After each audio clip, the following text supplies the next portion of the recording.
Good day and welcome back to another DB Legends video. In this video we are going to be taking a look at the Zenkai Awakening for 17 or Android 17. So this is an event, the Invincible Android 17, and basically it's an original series event and it has a Zenkai Awakening for Android 17, which I think has already come out a while back, but in my quest to source some chrono crystals for the upcoming Legends Fest, I decided I would just cover the event. There are missions tied to this event which give quite a few chrono crystals, 1,000 of them, but also give Z power for the Android 17 unit as well. So those missions are pretty straightforward.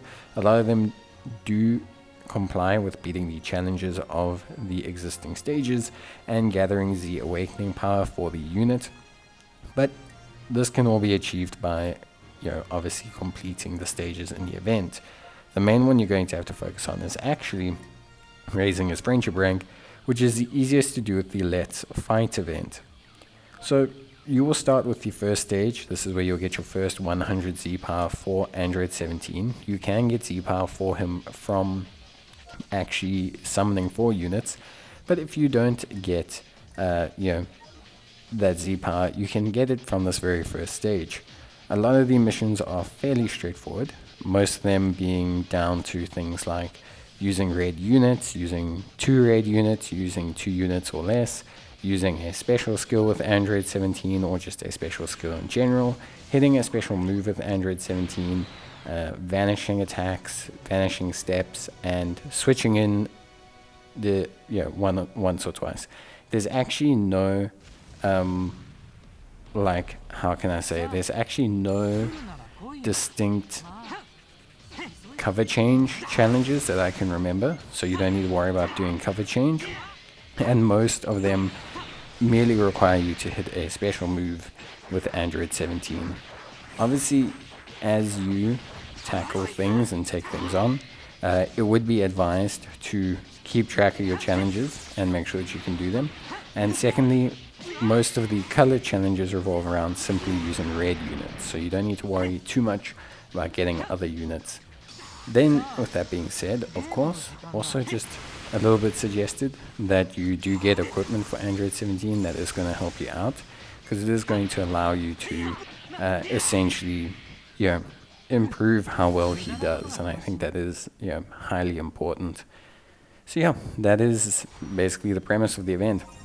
What we're going to do is we're actually going to switch, so we're going to just jump ahead a little bit. I will have completed all the stage challenges, and we'll take a look at the final challenges for the event. Concerning the stage challenges, to be completely honest, the stage challenges are really not that crazy. Most of them, like I said, honestly have to do with hitting special moves with Android 17. So you shouldn't really have like a huge issue doing so. If you do have any issues with those, just work on maybe soul boosting Android 17 or just work on your team bonus in general.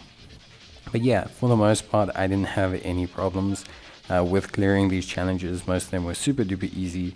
And like I said, the hardest being mainly hitting the special move with Android 17. The only reason being is, if you miss a special move, it can take a little while to redraw another one.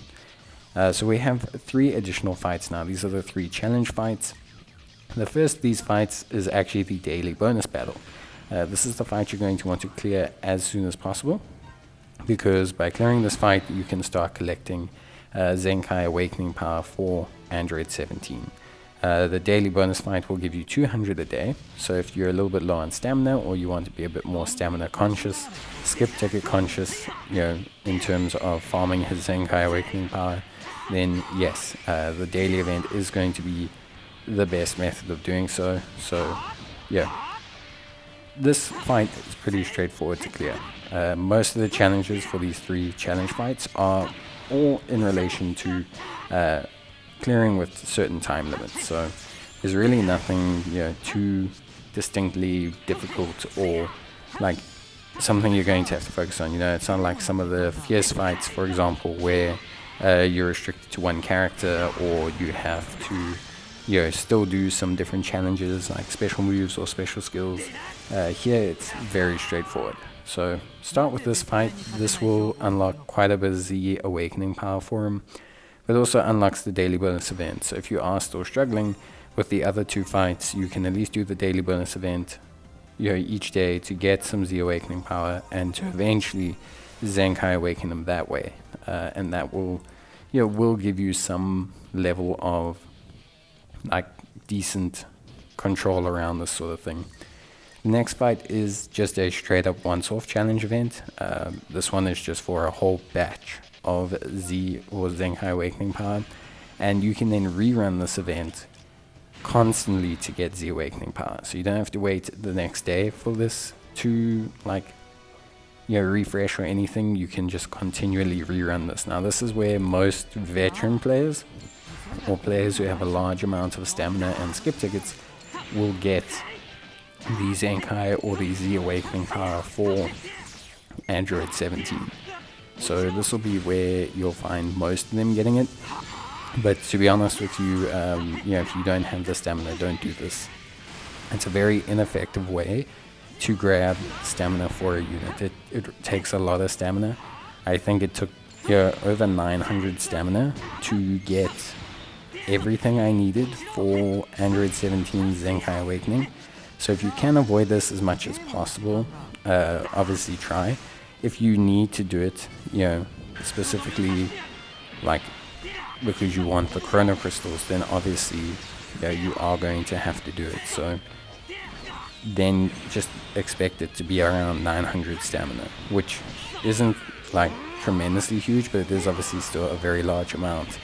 Now the one cool thing is you can use rising rushes and things like that during these fights, so that does help out quite a bit. And this fight is not distinctly difficult either, so you shouldn't have a huge problem compared to maybe like some of the other units, etc. So obviously a very big difference, I want to say, when you look at these type of fights. But generally speaking, this one was also fairly straightforward.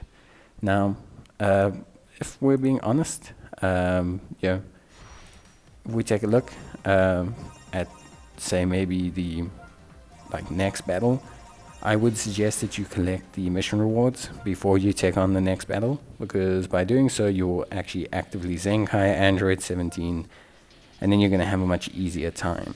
So I would suggest doing this before you do the next battle. The next battle is also, again, very straightforward in terms of the mission requirements and things like that, but you're going to see that I go and collect the mission rewards beforehand. Now, you're not going to have all the mission rewards done. You will still be missing the friendship rank mission rewards and obviously the Z Awakening power mission rewards.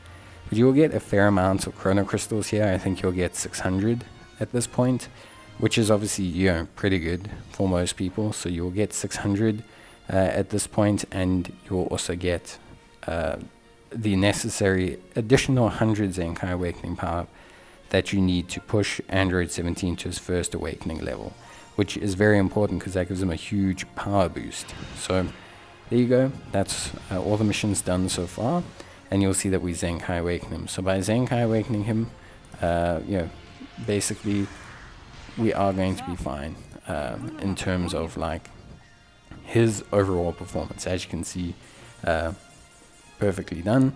He gets a very big power boost from his Zenkai, which I think is noticeable, and is obviously very, very good. So nice big power boost from the Zenkai, which is great, overall.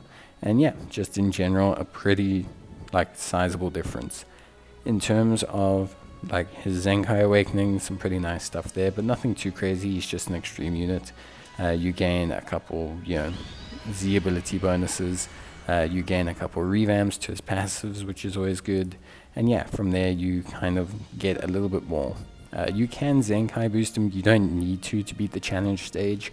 You'll see me beat the challenge stage without Zenkai boosting him, but you can if you are struggling. If you are going to do that, I would suggest unlocking his 2 passives more than anything else, because that's obviously going to help you out the most. But you can take whichever unit you want in here as well. so there's no actual specific requirement to use Android 17. It's just that he has the damage bonus, and he does do some pretty decent damage, to be entirely fair. So yeah, that is pretty much it in terms of getting to this stage. And yeah, beyond that, everything's pretty straightforward. So I would say you shouldn't have that many problems in this fight. Just maybe work on team bonus, maybe grab him some better gear. I wouldn't really suggest going through the phases of actively Zenkai boosting him. Just Zenkai souls, even now, are still so rare in terms of their value, and they do cost a lot to still farm. So at this point, I would still maybe refrain from possibly getting too invested in, like picking up his Zenkai boosts or anything like that. But you could definitely, look at doing so, and of course getting some pretty good results, I still think. So yeah, definitely something you could still do if you are struggling. But if you're not struggling, then don't panic too much about it. Really not necessary for you to do. Maybe just switch in some other units, look at getting like your rising rushes done on time, and yeah, you should be pretty fun, like pretty close. As you can see, I'm not really concerned about the other members of my team. I mainly just focused on having Android 17 as the kind of like focal point, in terms of being a specific like unit to use. Not really focused on using the other two units. I'm just using Android 17 because of his damage boost, and that works perfectly fine. As you can see, his attacks are pretty much removing almost a bar at every single time, and this is a great setup. He can clearly take them out quite easily, and like you saw, we only really got him to Zenkai level 1. We didn't invest anything further into him. I haven't specifically farmed gear, and that's about it really. So there's not too much to say. I wouldn't say that we are catering beyond him in terms of team bonus, and just generic basic gear. Obviously, I think if you are still struggling, you can look to go further, but this challenge here is only for 50 chrono crystals and eventually 200. So you need to weigh up whether the urgency of that is worth more, than potentially what else you're going to save from being invested in here. But yeah, that's basically it. Everything went perfectly fine, and it's a pretty chilled event to obviously do. So very similar to the Android 18 one actually, and obviously that makes sense. So quite a few chrono crystals that I did earn from this, which was great, and I did think, let me film it so that people can get a nice guide on basically just how to get Android 17 and how to get their hands on the chrono crystals and what it entails. It is going to consume quite a bit of stamina and tickets. If you are new to the game, maybe it's not the best decision to make, so rather focus on the daily event, and you'll benefit from there. So the only thing remaining is the friendship rank. Realistically, that's all there is, so nothing too crazy, but definitely something I am going to have to go and focus on. And of course, carrying some characters, just replay some of the events and you'll be fine. But that's it from me. Take care and bye.